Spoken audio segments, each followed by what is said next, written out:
Hello everyone and welcome back again to a brand new video. In today's tutorial guys, I will be showing you how to fix card verification failed on Stockx.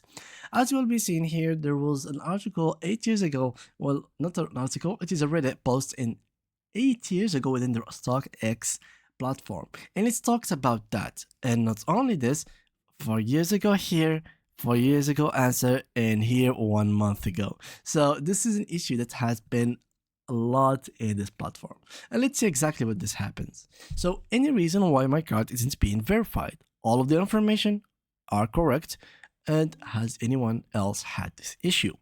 So people here are basically struggling from the same issue, but here we got some answers. So there is answer number 1, which is fill all the address spaces including the one for address 2. Just put an apartment number in or something. It will take you to a separate site called stockxhyperwallet.com, where you can fill in your payout method. So here you will find plenty of informations.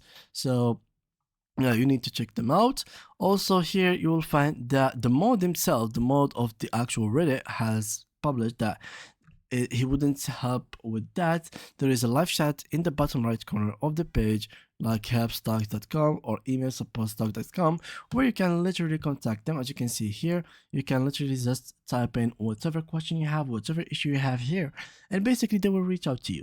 So in case you had this problem of the card verification failed, then it's highly recommended for you to contact the support team to help you out, or try to check your bank account, because as you can see with this guy, your bank was probably deactivating your card. So try to activate your card again from the application, or contact your bank account or bank manager again to check if there is any problem with your card.